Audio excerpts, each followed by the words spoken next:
Spirit, we welcome you. We believe you are already here, but we welcome you not only in this place, but in every heart. Make this day, make this night, as we listen to your word, revolutionize our heart. Allow us to see new things. Allow us to step up in new level of faith, that we may never be the same again as we are in 2023. If you are doing something good in 2023, this 2024 you will do amazing things among us and among your people. Thank you, Lord Jesus. Thank you, Holy Spirit. We bless you and honor you, Lord God, as we share your words. This is our prayer in your name. Amen. Let us all be seated. Praise the Lord. Glory to God.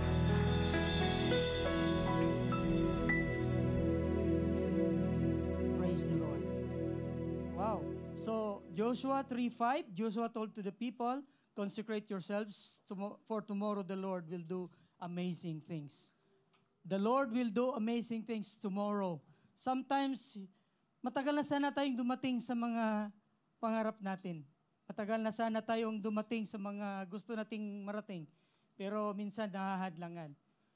Ang mahalaga, yung preparation. Today, di ba? For tomorrow, the Lord will do amazing things. How can the Lord do amazing things kung tayo mismo ang umahadlang, tayo mismo ang mayroong unbelief, tayo mismo ang ayaw. So the Lord cannot perform something in you. Sayang yung mga panahon na minsan maraming mga tao na gusto mag-serve sa Lord, but maraming hadlang. Marami tayong mga agam-agam, inisip natin, hindi, unahin ko yung career ko. At the end of the day, 5 years, 10 years, sabi mo, what have I done? Balik ka na naman. So go back to square one. Mga kapatid, I believe all of us has been called to serve the Lord. Amen? And for this, and for another milestone in our lives as Christians, we need revival. Kaya nga ang topic po natin, revival, a call to absolute consecration.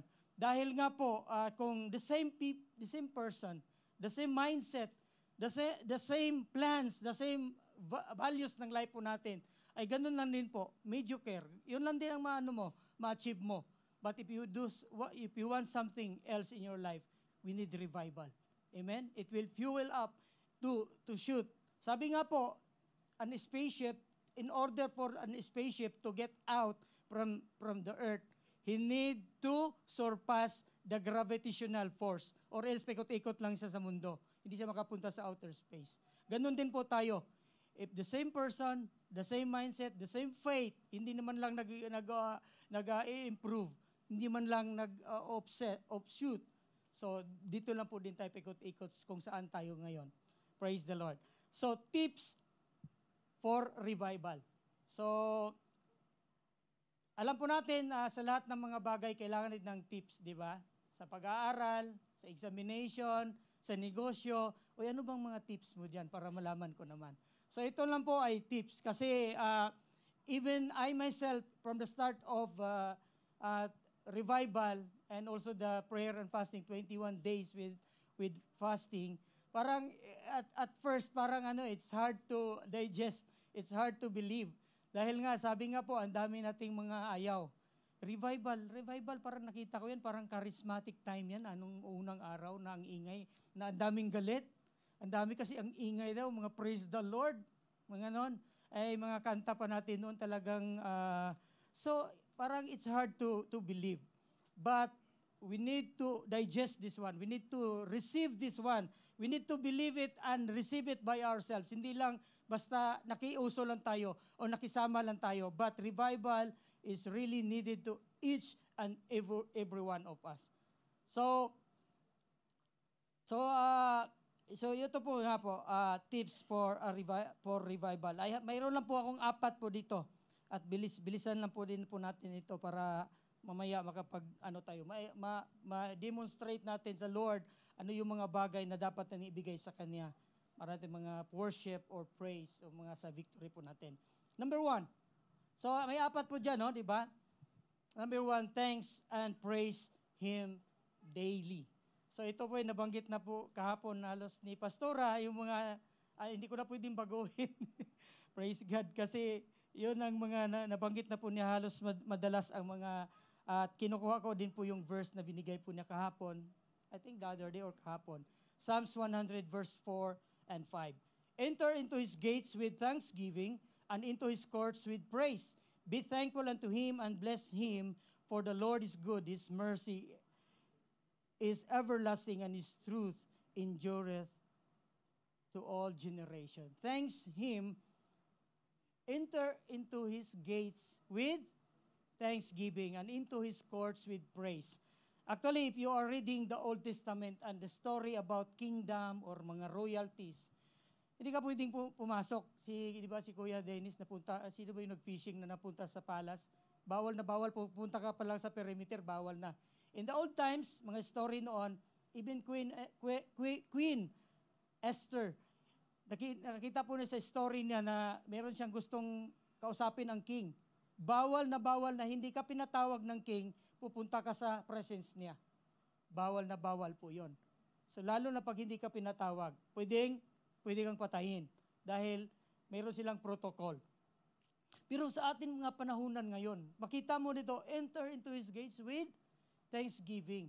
Wala ka nang dalang di katulad noon pag pupunta ka sa isang hari or mag-aalay ka ng kung ano, magdala ka pa ng baka, kambing, kung ano mang maidala mo. Ngayon, yung pasasalamat mo.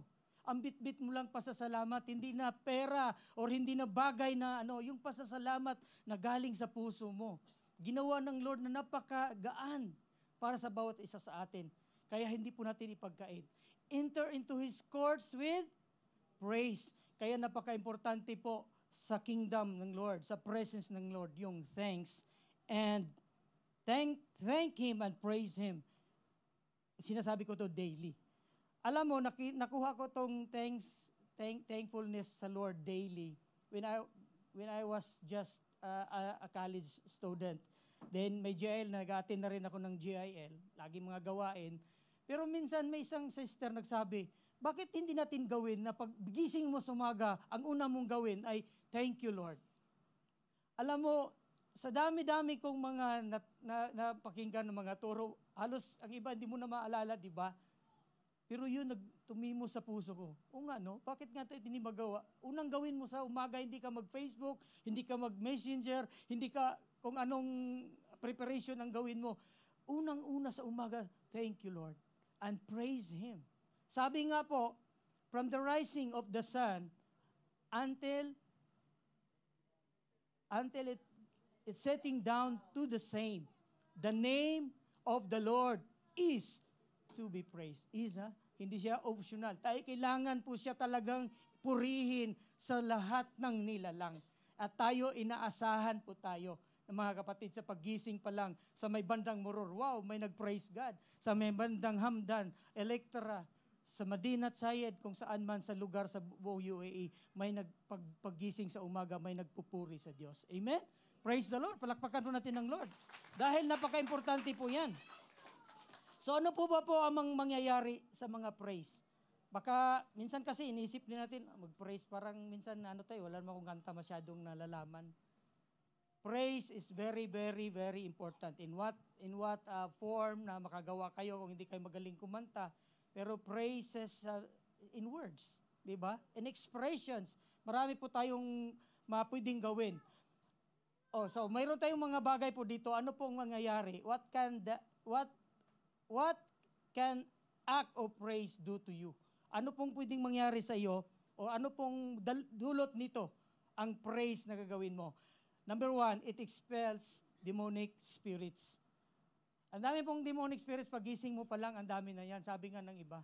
Umaga pa lang talagang minsan may mga problema na pagbasa mo sa unang text, may kailangan ng pera, may nagkasakit, may ganito, may ganyan, may hindi nagbayad. So umaga pa lang talagang nagpipilahan na yung mga demonic spirit para sa umaga pa lang bigat na ng umaga mo. But once you praise, demonic spirits will flee. Di ba? Hindi siya makaka-stand sa presence ng Lord. In 1 Samuel 16:23, sabi nga po dito, si Saul, nung nag-depart na sa kanyang spirit ng God, mayroong spirit na nag-torture sa kanya, at napakahirap yon, di ba? Whenever the spirit from God came on Saul, David would take up his lyre and play. Then relief would come to Saul. He would feel better and the evil spirit would leave from him. So, ganun ang praise. Di ba? Ganun ang praise na pag mayroon kang gawing praise, ay yung mga demonic spirits of confusion, depression, na walang kwenta naman ay na-depress ka lang, wala ka namang ginawa. Bigla ka na lang na-depress. Bigla ka na lang nalungkot. Di ba? Merong ganong mga bagay na disturb ka or ginulo ka ng espiritu. It can be expelled by praise. Letter B, makabreak ng chain. Ang praise, ang pagpupuri sa Diyos ay it will break chain. So ano pong example nito? Sila Paul and Silas, nung nakulong po sila, hindi lang sila nakakulong, Bartolina ata, naka-chain pa sila. Pero dahil nag-preach nga sila kay Jesus na pinagbawal ng mga Pharisee or sa government ng Israel ng time na yon. But they continue. At sa bagsak nila, kulungan. Nung nakulong sila, imbes na magmukmok, imbes na mamumroblema, imbes na ma-depress, ang ginawa nila, nagpupuri sila sa Lord. And at midnight, Paul and Silas prayed and sang praises. Hindi nag-iyak, hindi umiyak. Lord, ano bang nangyari sa amin? Nakulong na kami, baka execute na kami nito. And the prisoners heard them. Hindi lang po ito na welcome. Nahihina lang kasi baka ibartolina pa tayo ito, baka punta pa tayo sa ilalim ng dungeon nito kasi nagpupuri pa tayo. But naririnig pong pagpupuri nila. And suddenly there was a great earthquake so that the foundations of the prison were shaken. And immediately all the doors were opened and everyone's bands were loose. Praise the Lord. Glory to God. Amen? Praise God. Sa mga pagpupuri, hindi natin alam, may mga problema. May mga, marami kaming problema. Di ba sabi nga, binisto ko na, ang dami na akong anak, 4. Ang dami ng problema, hindi lang halata. Minsan, sinabi ni Kari, ito dad, may problema tayo ganito. Mga bata, baka uwi na kami, ganyan. Mga ganong story. Uwi na siguro kami, ikaw na lang magtatrabaho, nag-isip ko, saan ka ako titira? Ganon agad eh. Ako na lang mag-isa, ibinta ko yung car, mag-bed space. Ganon agad. Talaga gumagawa agad ng mga senaryo eh. Parang patalo ka agad yung depensa mo eh. Pero sabi ko, kaya ko ba? Baka makalbo ako pag wala si Kari at mga anak. Kasi yung nga eh, nung nagbakasyon sila ng 2 months na hindi ako nasama bigla dahil sa intensity ng work. Talagang natanggal yung mga buhok ko eh. Sabi ko, balik na kayo dito. Pero hindi po yon. Sabi ko, Kari, mag-pray tayo. So we prayed and we're still here. At marami pang mga iba. Sabi nga, hindi pa kaya itong mga oras na to para pagsabihin kasi ang dami nga namin problema. May nakalista pa. Pero praises can break the chain. Pagkatapos mo mag-pray, praise the Lord, glory to God. Pagkatapos mo mag-pray, nandyan pa naman ang problema. Pero ang naiba, ikaw. Yung nandun ka na eh, parang iba yung nag-pray ka na. Parang there's something else that will happen in the future. Hindi katulad noon na ang dami mo nang iniisip na negative. Ito lang problema pero yung iniisip mo laki. 'Di ba? Pinapalaki pa sa pag-iisip mo. So punta tayo agad sa letter C. So destroys strongholds. So marami pong strongholds sa buhay po natin. Hindi po tayo nakakausag, dami po nating bit-bit na mga strongholds or nakapaligid sa atin. So Joshua 6:16, alam po natin tong story, the first conquest ng Israelite people, the new generation, mga bata pa to sila. Alam mo sila, nag-train sa disyerto lang. Sabi ng Lord, dinidelay din nila, usap po din sa mga reason na i-delay nila ang pag-conquer ng Canaan dahil hindi nga yung mga matatanda na ang mag-conquer mga bata. They are trained in the desert. Wala silang ka-experience. Mga laborers po sila sa Egypt. Pero tinitrain po sila ng Lord. First battle nila, Jericho. Ang Jericho, if you studied in the story, it is double-walled. My first defense, my second defense. Talagang hindi kaya. Hindi kaya, mga bata, wala experience ng giyera. Pero nakita po natin sa story pong ito, as they made that conquest or war, sabi po, may instruction na 7 days, paligiran niyo po, isang beses lang isang araw. Okay?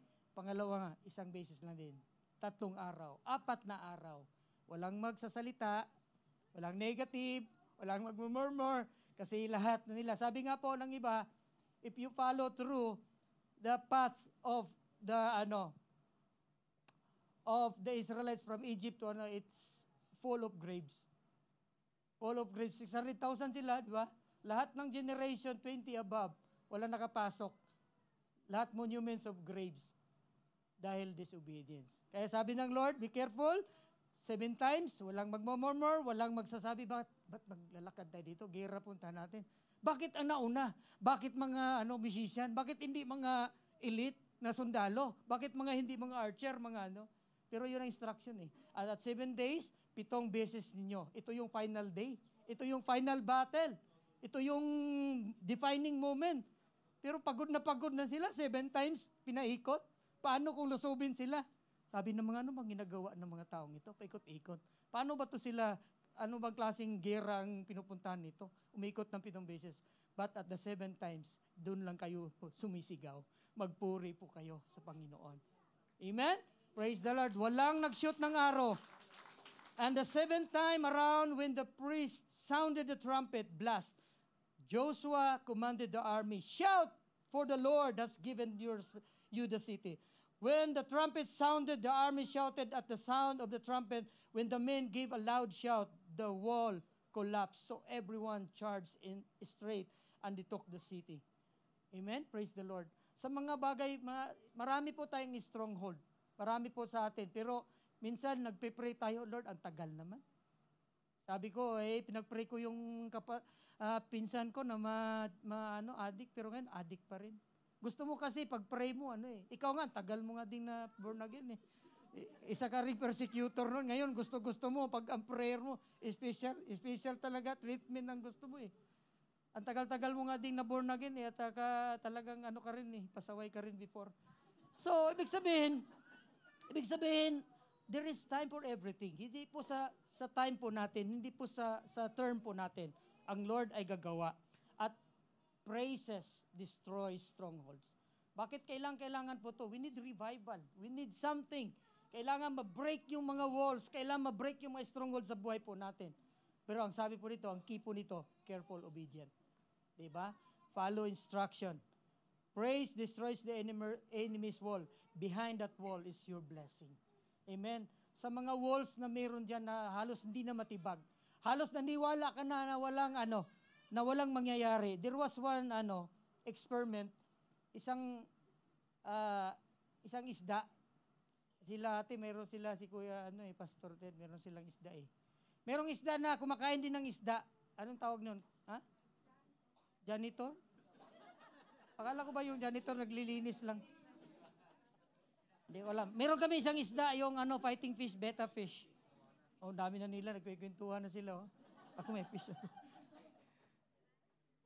Sila kumakain ng isa ng mga isda rin. So, ang ginawa ng mayari, nilagyan sila isa lang ang aquarium nilagyan sila ng mirror. Every time ng isa, gusto niya nabungi-bungi na siya kasi gusto niya kainin yung isa sa kabila. Pero habang nakita niya, gusto niyang kainin, lagi siyang nababangga, ba't hindi niya makain? Kayang-kaya niyang kainin to, experienceado siya eh. Hindi niya makakain. Habang sa tumatagal, lagi silang naghahalikan lang. Ang isa gustong halik, pero ang isa gustong kain. One time, nag-decide yung mayari na tanggalin yung Alam mo ang nangyari? Gusto niyo mayari, sunod na lang natin yun Hirap yung ganun, bitinin ka pa sa story. Tinanggal niya yung mirror or clear glass ng Alam mo, naghahalikan na lang sila maski wala na yung glass. Kasi naisip na niya, hindi ko rin makain to eh. Diba? Nabubungi lang ako nito. Minsan tayo sa mga panahon na marami tayo hindi na natin, parang inaccept na lang natin na hanggang dito na lang talaga ako. Hindi na ako mapopromote talaga kasi mahihayin ako eh. Hindi ako mapopromote dahil kulang yung scholarship, qualification. Kulang yung yung academic ko. Minsan ganun. Ngayon, nag-aral ka, hindi ka, si Kuya Enrico, hindi man natapos na pero na-promote siya. Di ba? Sabi nga na isang engineer na Sudanese, Maski pa meron kang papel, meron engineer ka, ganito, ganyan ka, pero walang pagkakataon, walang chance, wala yan. Merong iba yan, na-promote, natanggap sa trabaho. Marami akong nakita dyan na may natatanggap sa trabaho. Walang qualification. Pero gusto siya ng amo eh. Di ba? Ganun ang chance. Minsan, ang samayin po natin, hanggang doon na lang po tayo. Pero the Lord has want us breakthrough. He want to make amazing things of us. Kaya dapat yung stronghold mawala po sa ano po natin, sa harap po natin. Number 2, praise the Lord, glory to God. Number 2 na para po sa ating revival, tips po natin for revival or absolute consecration. Ignite your passion for service. Lagi ko talaga itong sinasabi. Mag-serve tayo sa Lord. Ako mula nung college ako, nagsiserve na ako sa Lord. College pa lang ako. Hindi ko lang sabihin yung year para hindi naman ako sa edad. Pero marami kasi noon nagigitara ako. Pag nandoon ako sa labas, nagbo-boarding house ako, lagi akong nadadala sa mga inuman dahil nagigitara nga ako. Dinadala ko ng mga kababayan ko kabayan ko ng district namin. Wala akong pera, wala akong allowance eh. Yung allowance ko pambayad ng ng bahay, hindi, wala kang problema. Sagot ka namin. Lagi akong napainom dahil lang sa talent, dahil nga nagigitara ko kasi pag music sila, pag naubos na yung mga tape or kantahan hanggang umaga. So, pero parang sabi ko, parang pabalik-balik, paikot-ikot na lang. And I realized wala akong patutunguhan dito. And one day, I prayed to the Lord, Lord, the God of my mother, na laging sinasabi sa akin, I want to experience you. I want na magkaroon ako ng encounter sa iyo. That's why my change really comes from prayer. Comes from a prayer. Sabi ko, Lord, uuwi ako, 3 atang bagsak na grade ko, na subject ko. Ano bang ginagawa ko sa buhay ko, sabi ko. Lord, take full control of me. Baguhin mo ako. And then comes the change. And I started that moment, nagsiserve na ako kay Lord. Kaya I always encourage, ignite our passion for service. Dahil nga po, ito lang po yung mga bagay na ginagawa po natin sa Lord. Yun lang ang mga bagay na matitira. Yung mga sahod po natin, trabaho po natin, ay kinakain lang naman natin din yan eh. Binibili natin sapatos, bili ka na naman ulit. Kasi napupudpud na. Doon lang yun. Pero yung pagsiserve natin sa Lord, sabi nga, look unto things which are not seen. Because those things which are not seen are eternal. But those things, lahat na mahawakan mo dyan, lahat na mga hawakan mo dyan, na mga inaakala mong, hindi po yan eternal. Yun lang mga bagay. So yung mga bagay na sinuserve natin ng Lord, akala po natin dito, nagpupuyat po tayo, may ginagawa po natin, akala mo to, hindi yan nakalista. Nalista ngayong nag-look doon ng jar para yung upper room. Di ba? Nalista nga siya. Lahat ng mga ginagawa po natin dito ay nakasulat po yan. Ayaw nyo ba praise the Lord? Ayaw nyo ba pagtawagin yung pangalan nyo doon, ang haba-haba ng mga urot? Tagal naman ito, dami namang achievement ng taong ito. Pag ikaw nung tumatayo, ay nag-attend ng NOP, kalas, finish. Yun lang nasulat. Na-invite. Wala man lang iba. Masarap din siguro pag dating natin sa langit na meron ka ring merong mag-graduation na Praise the Lord. Asaan na ba tayo? Luke 4:8, Jesus answered, it is written, worship the Lord your God and serve Him only. Iyon po ay universal. Kailangan po nating i-serve ang Lord, siya lang po ang i-worship, and siya lang po ang i-serve po natin. Amen? Ito po yung nasasabi ni Jesus during the time when He was tempted by the devil. Amen? So, niresist po niya ang devil by these 2 truths. Worship the Lord God only and serve Him only. Okay? So, kung fan ka ni Ronaldino. Kung fans ka ni Shabby, Bilmanian, Katniel, Dongmar, Carden. Diba, pagka kanyan, mama ko nun, bumibili talaga ng yung parang comics, hindi comics yung ni Sharon at Gabi. Hindi yung yung may mga magazine. magazine. Talagang binibilib siya, tumunanood pa kami. Napanood ko yung kasal ni Sharon and Gabi. Nanood kami ng sine. Hindi naman kami nanonood talaga. Dahil nga, kinasal sila, pinapanood sa sine. So, ganun ka pasyonista. Di ba? Minsan ganun po tayo. At saka iba, bumibili pa ng t-shirt. Iba, nagpapagupit na kamukha ni Marian. Ganun. Sumasayaw na kaluan. So, ibig sabihin, we are so passionate on that and we express. Now, we are also serving the Lord and we are serving the King of Kings. Kailangang passion. Kailangan hindi lang yung, sabi nga ni Brother Eddie, di ba? Lagi hindi pwede yung, pwede na. Dapat with passion. Kasi iba kasi yung trabahong with passion eh. Iba kasi yung sa trabaho natin pag hindi natin passion eh. Pag hindi natin gusto yung trabaho natin, parang okay na yung ganun na lang ang trabaho natin. Yung nag-report tayo, mga wrong spelling, okay na eh. Di ba? Kasi pwede namang pag-isipan yun eh, kung paano gawin. Pero, kasi hindi mo passion eh. Pero pag passion mo, talagang gawin mo lahat. Ang mga Pilipino, passion eh. Passion ba sinabi ko? Passion pala. Yung passionate. Yung mga nurses po natin, talagang napaka-demand dahil nga passion. Parang parang yung mga nurse natin, parang nanay eh. Pagka humawak sila ng mga pasyente. Yung mga nag-aalaga ng mga anak, yung mga bata, marami po mga locals dito, why they appreciate Filipino? Because of those people who take care of them while bata pa lang sila. Ang iba nga, matanda na, pinakuha pa sa Pilipinas, nagkasakit yung hinanap. Hindi na hinanap yung sinong kamag-anak. Papalikin mo yung nanay ko, nandun sa Pilipinas. Gusto ko siyang mag-alaga sa akin ngayon. Isipin mo yun. So, passion. Kailangan po natin passion. Meron po tayo niyan. Why not i-apply po natin sa ating pong pagsaserve sa Lord? Amen?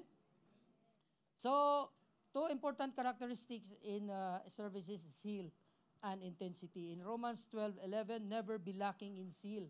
Lagi pong sinasabi ni Pastor ito. Hindi po tayo nag-serve lang. Kailangan may zeal.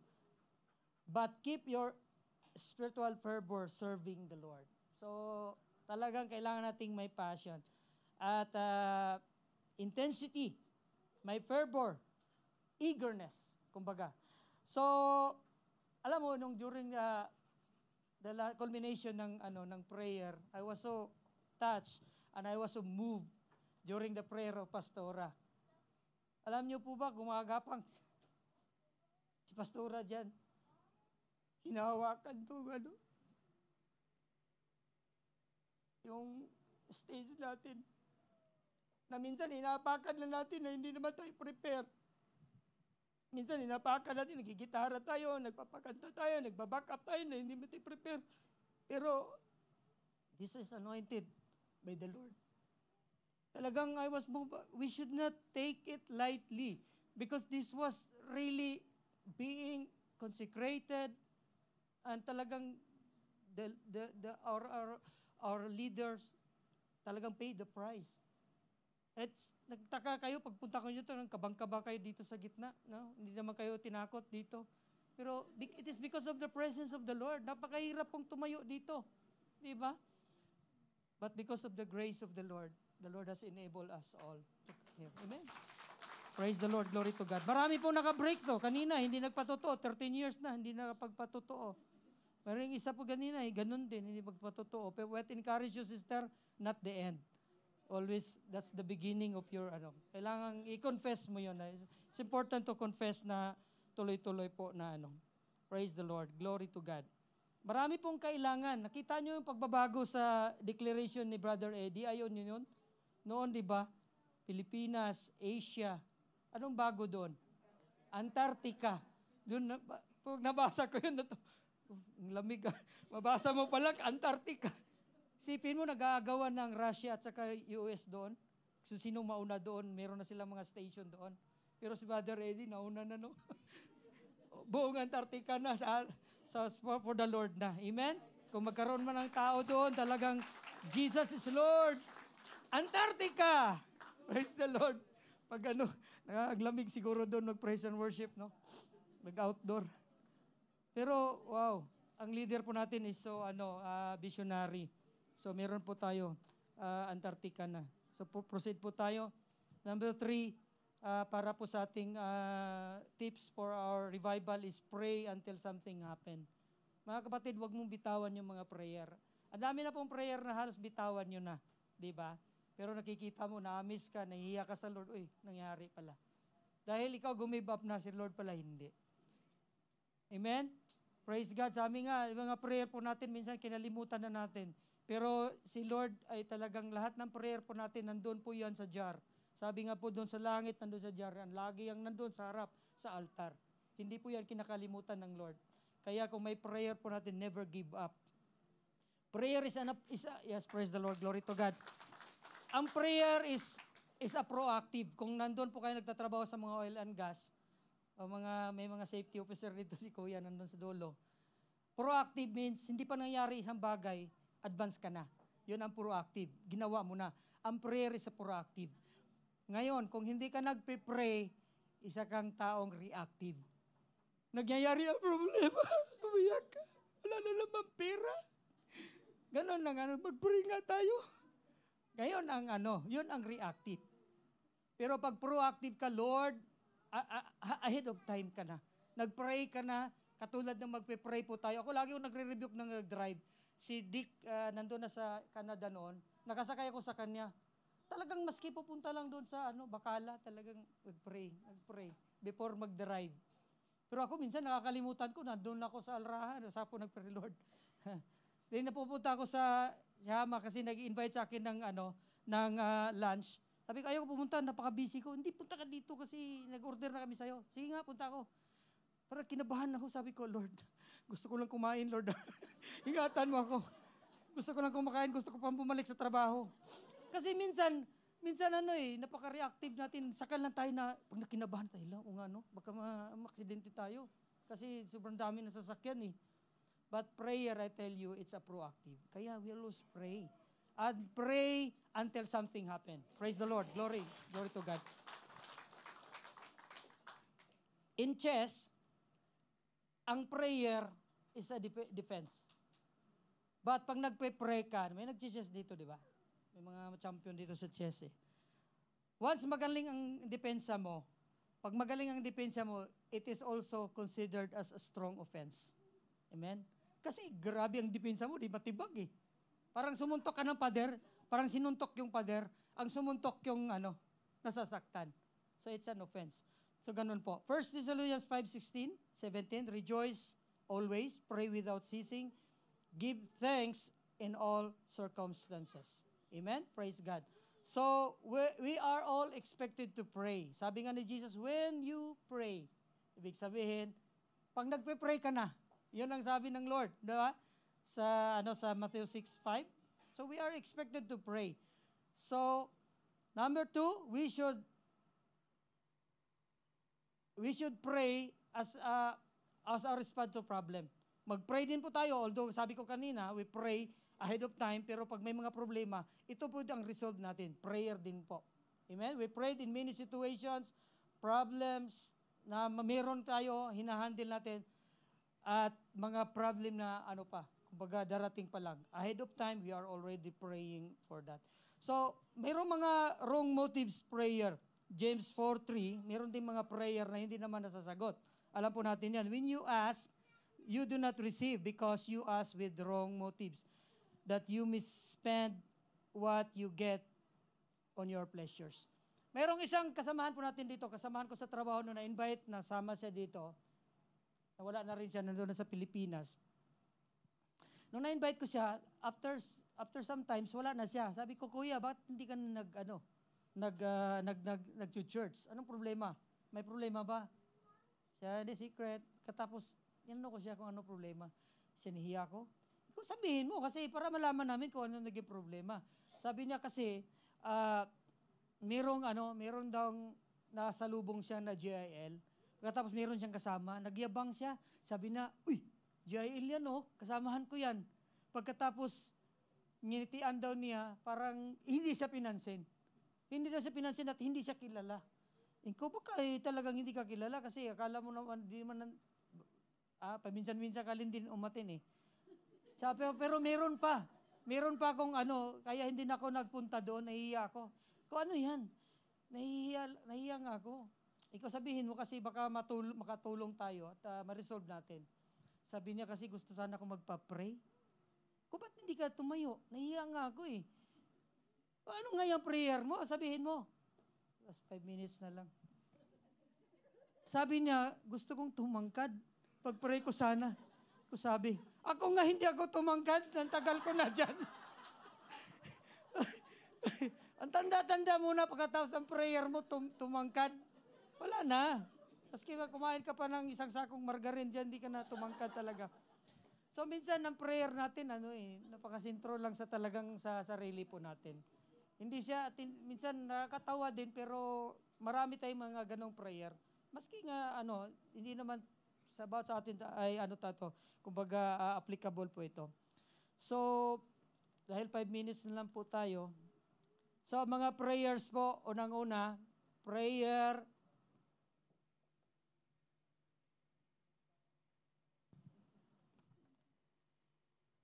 preserves you, protects you. It protects us from danger and from our enemy. Alam po natin yung laging binabasa ni Pastora yung sa time ng Israel na maggawa sila ng wall. Tinatakot po sila. Pero during Isaiah time in 37, sabi na, don't be afraid, huwag kang matakot, iyaan mo yan sila. These people cannot enter the city. They cannot even shoot an arrow here. Pag ganun po, nagpe-pray po tayo, the Lord will protect us. Maraming gustong hindi ka mag-succeed, hindi ka mag-promote, hindi ka but they cannot shoot an arrow. Hindi sila maka-penetrate. So Isaiah 37 verse 3. And letter B, it preserves us. Alam po natin na, for me, I was a product of the prayer of my mother. And ngayon, alam po natin, maraming nagpipray, may win po dito, lagi nagpipray si Pastora. Lagi ko nang inisip, minsan rin ako, Lord, minsan hindi ko napag-pray si Pastora. Alam ko, lagi din kami pinapag-pray. So, prayer strengthens. Ito po yung nag-i-strengthen sa atin lahat. Amen? Do you think this church will grow without prayer? No, amen. Sabi nga, prayer, backbone daw yan ng church, di ba? So, it preserves us.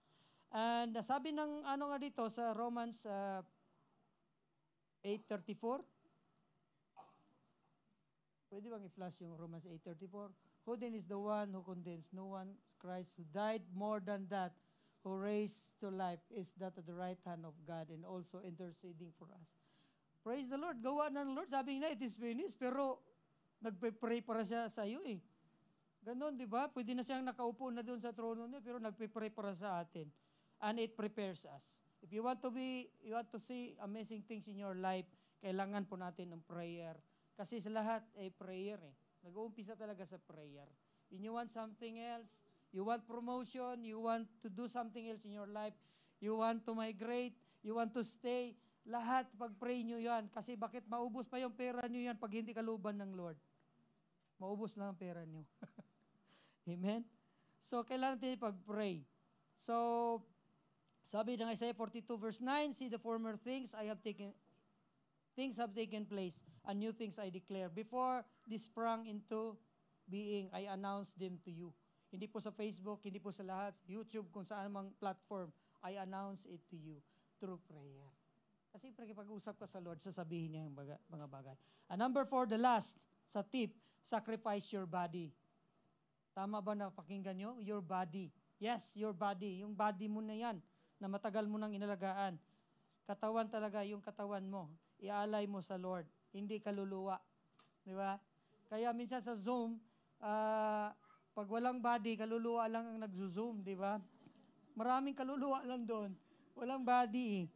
Ialay mo yung body mo kasi talagang kasi pag naka-on yung camera, dapat behave ka eh, di ba? Pero pag hindi, namamalansa ka. Mawalis, kumakain. Tumatawa sila kasi ginagawa siguro nila. Marami kang magagawa. Wala ka. Nagzo-zoom, di ba? Na iba, nag-nail cutter. Ginagawa din natin yan.